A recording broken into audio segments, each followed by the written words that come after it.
Good morning बच्चे। आज हम मोरल साइंस में पार्ट 6 पढ़ेंगे। क्या पढ़ेंगे? पार्ट 6। उसका नाम है तितली की कहानी। किसकी कहानी पढ़ेंगे हम? तितली की कहानी। चलिए स्टार्ट करते हैं। विशु का घर बहुत बड़ा था। विशु एक लड़का था जिसका घर क्या था? बहुत बड़ा। तो यहाँ पर एक पिक्चर भी दे रखी है, देखिए ये है विशु। इसका नाम क्या है? विशु। तो इसका घर कैसा था? बहुत बड़ा। अब देखिए इसमें क्या दिया है। उसके घर के आंगन में कई पेड़ थे। उसके घर के आंगन में क्या थे? कई पेड़। उन पर रंग बिरंगे फूल लगते थे। उन पर क्या लगते थे? पेड़ों पर रंग बिरंगे फूल। जब पेड़ होते हैं तो पेड़ों पे रंग बिरंगे फूल खिलते हैं, तो उसके पेड़ों पे रंग बिरंगे फूल खिलते थे। अब देखिए आगे क्या दिया है। विशु फूलों को देखकर बहुत खुश होता था। विशु जो लड़का था फूलों को देखकर बहुत खुश होता था। उन फूलों पर कई रंगों की तितलियां आकर बैठती थीं। उन फूलों पर कई तितलियां आकर बैठती थीं, अलग अलग रंगों की तितलियां। आप सभी बच्चों ने तितलियां देखी हैं, कितनी सुंदर लगती हैं। तो उसको तितलियां बहुत पसंद थी और वो पेड़ों पर आकर बैठती थीं। आगे क्या होता है? वहाँ नीली, पीली, हरी, सफ़ेद और काली कई तरह की रंग बिरंगी तितलियाँ हवा में झूलती आती थीं। वहाँ पर कई रंगों की तितलियाँ आती थीं। क्या आती थीं? वहाँ कई रंगों की तितलियाँ आती थीं। जहाँ पेड़ होते हैं वहाँ तो तितलियाँ आएंगी ना। क्यों बच्चों, आएंगी क्या नहीं आएंगी? अब देखिए आगे है।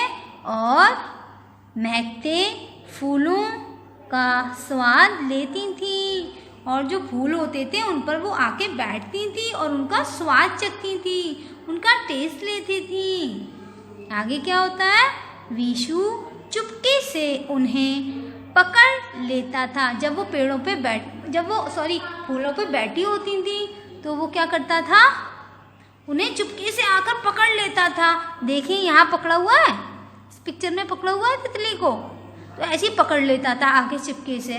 वो बैठी है तो उन्हें पकड़ लिया आकर। अब आगे देखिए।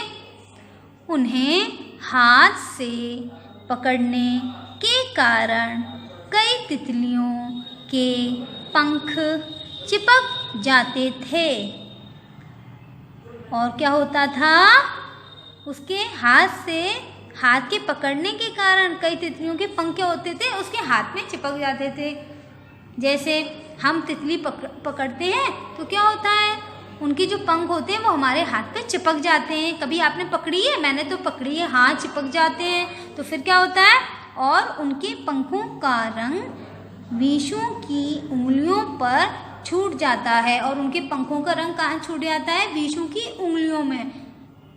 जैसे हम भी पकड़ते हैं तो हमारे भी हाथ में, हमारी फिंगर्स पर उनका रंग लग जाता है। उनके पर खराब हो जाते हैं। ऐसे करने से उनके पर खराब हो जाते हैं।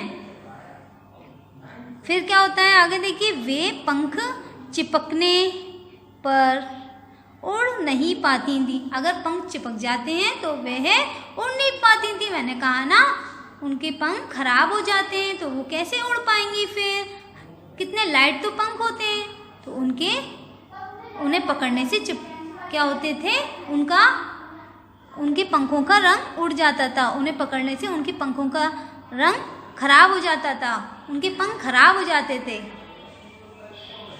आगे क्या होता है? उन्हें तड़पते देखकर विशु बहुत खुश होता था। और वो उड़ नहीं पाती थी तो विशु बहुत खुश होता था। देखो उड़ नहीं पा रही है वो, तो विशु को बहुत खुशी मिलती थी। ऐसा होने पर विशु को बहुत खुशी मिलती थी।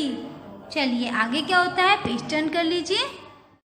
एक बार विशु कई बच्चों के साथ बगीचे में घूमने गया। एक बार विशु बच्चों के साथ बगीचे में घूमने गया। देखिए बगीचे में है ना, ये विशु कहाँ है? बगीचे में, और इसके दोस्त हैं, तो बगीचे में घूमने गया था। फिर क्या होता है देखिए,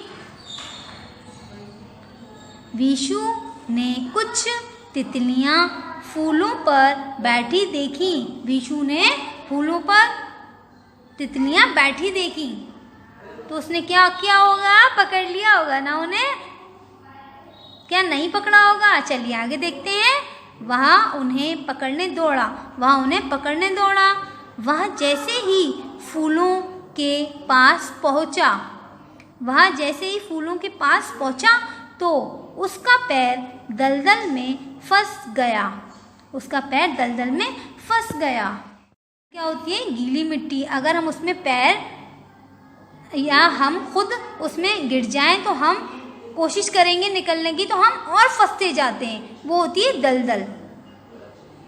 तो वो क्या हुआ? दलदल में फंस गया। तो उसका पैर दलदल में फंस गया। उसने जोर लगाया क्या करने का? निकलने का। तो दूसरा पैर भी फंस गया। पहले एक पैर फंसा था, अब दूसरा पैर भी फंस गया। उसने निकलने की कोशिश की तो दूसरा पैर भी उसका फंस गया उसमें। वह घबराकर रोने लगा। तो वो सोच रहा अब तो मैं निकल ही नहीं पाऊंगा, तो वो घबरा गया, डर गया। क्या हुआ? वो घबरा गया, डर गया, मैं निकल ही नहीं पाऊंगा, तो वो रोने लगा। बच्चे भी डर की वजह से उसके पास नहीं आए, और बच्चे भी डर की वजह से कि हम नहीं फंस जाएं कहीं, तो वो भी उसके पास नहीं गए। तितलियां इधर उधर घूम रही थी, मगर तितलियां तो इधर उधर घूम रही थी। क्या कर रही थी? वो इधर उधर घूम रही थी।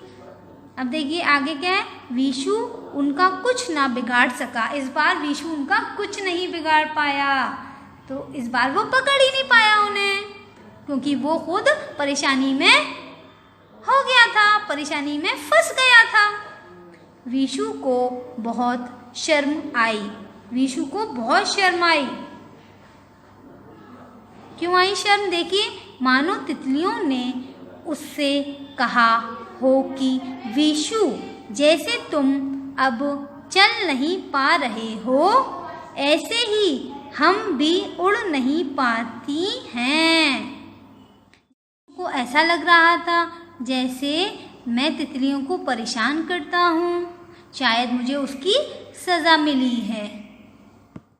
वह सोच रहा था कि जैसे मैं तितलियों को पकड़ता हूँ वो चल नहीं पाती हैं, जैसे मैं तितलियों को पकड़ता हूँ तो वो चल नहीं पाती हैं, ऐसी मेरे साथ हुआ है। मैं निकलने की कोशिश कर रहा हूँ तो मैं निकल नहीं पा रहा हूँ, मैं चल नहीं पा रहा हूँ। तो वो ऐसा सोच रहा था। अब देखिए आगे क्या है। विशु के रोने की आवाज़ सुनकर माली आया और उसने विशु को दलदल से निकाला। और उसकी आवाज़ सुनकर माली आया। क्या आया? माली आया। तो उसने विशु को निकाला दलदल में से। उस दिन के बाद विशु ने कभी भी तितलियों को नहीं पकड़ा। उस दिन के बाद विशु संभल गया, विशु अच्छा बच्चा बन गया। उसने तितलियों को दोबारा नहीं पकड़ा। उसकी समझ आ गया कि मैं जो कर रहा था वो मैं गलत कर रहा था, तो आइंदा से मैं ऐसे नहीं करूँगा। क्यों बच्चों, कहानी कैसी लगी आप सभी को? तो देखिए इस कहानी से हमें क्या शिक्षा मिलती है? शिक्षा दी है हमें दूसरे जीवों को नहीं सताना चाहिए। हमें क्या करना नहीं चाहिए? दूसरे जीवों को, जानवरों को या इंसानों को, किसी को भी हमें सताना नहीं चाहिए। अगर हम किसी को सताएंगे, परेशान करेंगे तो गॉड भी हमें पनिश करेंगे, गॉड भी हमें सज़ा देंगे। तो हमारे साथ भी फिर बुरा होगा अगर हम किसी को सताते हैं तो। और हमें जानवरों को तो बिल्कुल नहीं सताना चाहिए, क्योंकि वो बोल नहीं पाते हैं, हमसे कुछ कह नहीं पाते हैं और हमें उनकी बात समझनी चाहिए। ठीक है बच्चों, तो आप सभी बच्चे अब जानवरों को सताएंगे तो नहीं। कभी कोई बच्चा जैसे डॉग है, डॉग को क्या मार रहा है? डॉग को स्टिक मार रहा है, हैं? डॉग को क्या मार रहा है? पत्थर मार रहा है। तो ऐसे करते हैं ना बहुत बच्चे, तो ऐसे नहीं करिएगा। अगर आप ऐसे करोगे तो आपको गॉड पनिश करेंगे। ठीक है, तो हमारे बच्चे तो अच्छे हैं, हमारे बच्चे तो कुछ ऐसा करते ही नहीं है। क्यों, सही बोल रही हूँ ना मैं? ठीक है बच्चों, अच्छे से कहानी रीड करिएगा। Okay, bye bye.